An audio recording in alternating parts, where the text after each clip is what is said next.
امت محمدی، ناامید مشو، چشمانت را کشا و ببین که فرزندان تو روبروی این ظالمان بی‌عدالت چه اندازه استوارند. پسران خود را روحاً خوشحال کن و عزم دخترانت را قوی گردان. شاید که این سخنان نزد بعضی ها وعده های خشک و سخنبردازی خالی باشند، اما ما اطمینان داریم که چنین نیست. لایحه ما آرزوی نیست که هیچگاه عملی نگردد. آن روز نزدیک است جنایتکارانی که شوکت و عظمت تو را دزدیده‌اند به زیر پایت می‌افتند. خیلی نزدیک آن روزی که کسانی به تو همچون غلام نگریسته بایگری هایت را دزدیده بین خود تقسیم کرده اند.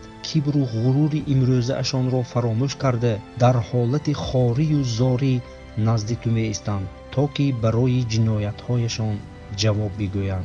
امروز حس کرده می شود که غلبه امت از بالای دشمنان الله و دشمنان اسلام بسیار نزدیک است.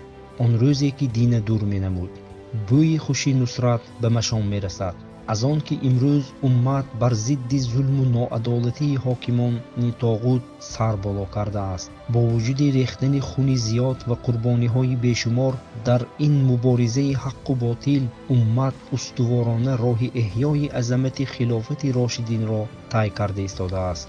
امروز به عرصه سیاسی بین الخلقی نظر افکندن کفایه است. اینجا دیده می شود که چگونه زمین از زیر پای حاکمان طاغوت که دستانشان تا آرنج با خون مسلمانان آلوده می باشد رفته ایستاده است. برای این یگان ذکاوت فوق‌العاده لازم نیست تنها درباره حادثه های رویداد ایستاده فکر کرده خالصانه خلاصه برآوردن لازم است و خلاص.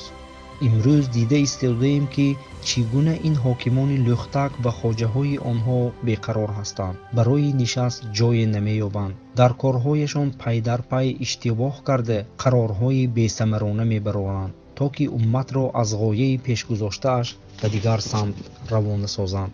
این حالت نزدیک بودن غلبه را شهادت می‌دهد. آره، اقرار شدن لازم است که دشمنان اسلام به جوانان خالص غیر انسانی و بیرحمانه حمله کردن خود را بیشتر تقویت داده ایستادند. در عین زمان با یاری الله بزرگ این سنجش ها ما را در گرد غایه امان باز هم نزدیکتر و متحد گردانید. این انتهام ها روز از روز برای رازگی الله، اینچنین برای برپای خلافت راشده به صبر و متانت ما روحی تازه می بخشد. اگر غایه پیش گذاشته امان و نائل شدن به رازگی الله ما را یگانه و متحد ساخته باشد، پس خونهای جاری شده ایستاده، اشک ریزان مادران، درد و الم، بی‌شفقتی، از دهشت و ترس فریاد و ناله دل کودکان، زنان و پیران سالان باید ما را همچون جسم یگانه متحد سازد. عین زمان شماره مسلمانانی که مقصد حیات خود را درک نمودند افزایش یافته ایستاده است، زیرا که روز از روز اسلام همچون قیادت فکری به حیات روزمره مسلمانان تأثیر خود را می‌گذراند. در نتیجه این تاثیرگذرانی مسلمانانی که دیروز معماهایشان را با فکر و قیمت‌های غیر اسلامی معالجه می‌کردند، امروز به سمتی که غایه معین دارد، با عباره دیگر به سمتی که عقیده اسلامی طلب دارد حرکت کرده ایستادند. اما همه این بی‌سر و سامانی و فشار و تعذیق‌هایی که برای مؤمنان را از راه حق گردانیدن شده می‌ایستد، برعکس خواهش استواری آنها را باز هم پرزور کرده هر یک آنها را به شخصیت‌های اسلامی تبدیل می‌دهد.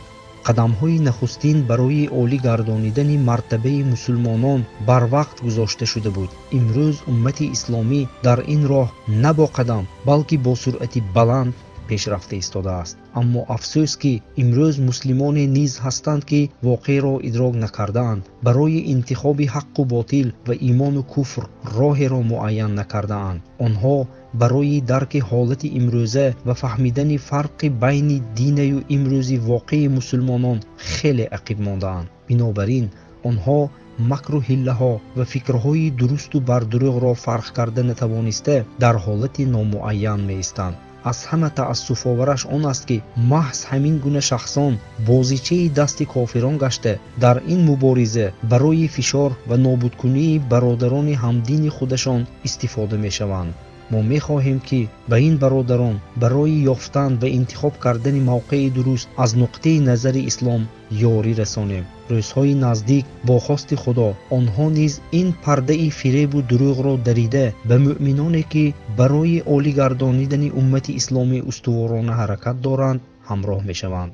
зулму бедодгарӣ ба дараҷаи баланд расид, аммо муъминон ба худованди худ таваккулкунон бо саброна фармону боздоштҳои Аллоҳро иҷро карда истодаанд. инҷо дар зери калимаи босаброна мо на он шахсонеро дар назар дорем ки бо баҳонаҳои бофта назди ноадолатиҳо ва бадкирдориҳои ҳокимони ситамгар хомӯш меистанд, на он шахсонеро ки ба қонунҳои куфр сархам кардаанд ё ин ки ҳокимияти бедодгаронаро ҳақ ҳисобида аз қафои онҳо пайравӣ доранд. ҳаргиз не, мо онҳоро дар назар надорем ҳангоме ки дар бораи сабр сухан меронем. бархе аз онҳоеро ки дар боло зикр кардем мо гурӯҳи фиребхӯрдагон ва гумроҳшудагон меҳисобем, аммо ононе ки фаҳмида истода боз дар сафи тоғутони ситамгар меистанд, фаҳмишоти ғами уммат барои онҳо бегона аст. онҳо дар мубориза ба муслимон ба кофирон хизмат карданро барои худ қарз меҳисобанд. онҳо хоҷаҳои худро мадҳ карда кафкӯбӣ мекунанд, вақте ки ин ситамгарон барои мусулмононро аз динашон гардонидан ба онҳо зулм карда зиндонӣ мекунанд. онҳо байни нуру покии ислом ва ифлоскории куфрро ҷудо карда натавонистаанд. онҳо фосиқон ва мунофиқонанд. يريدون ليطفئوا نور الله بأفواههم والله متم نوره ولو كره الكافرون.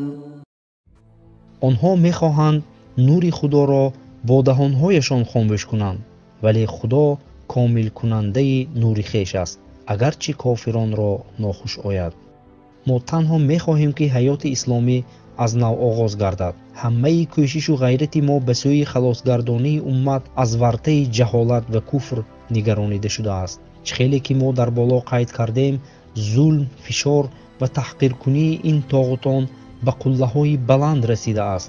ба ҳамаи ин нигоҳ накарда муъминони холис бо устувориву субот аз ғояи худ рӯй нагардонида ба нусрати илоҳӣ наздик шуда истодаанд. ин нусрат иншоаллоҳ хилофати рошида мебошад ки аз навсаркунии ҳаёти исломиро кафолат медиҳад. субҳи хилофат медамад. эй мусулмонон, ҳоло ин субҳ надамидааст, пас имконият дорем то коре кунем ки аз оташи дӯзах наҷот ёбем ва ба ҳаёти абадии ҷаннат ноил гардем. пас бишитобед ва амалҳои шоистаро барпо кунед. ҳамаи қуввату имконияти худро барои барпои давлати хилофати рошида сарф намоед. он давлате ки суханони Аллоҳро паҳн менамояд ва шариатро дар рӯи замин пойдор месозад. дирӯза шамоли ислом имрӯз ба тӯфон мубаддал гаштааст. бо хости Аллоҳ ҳар як ғави пешомадаро рӯфта мепартояд ва ғолибона ба мақсади пешгузоштаи худ рафта мерасад.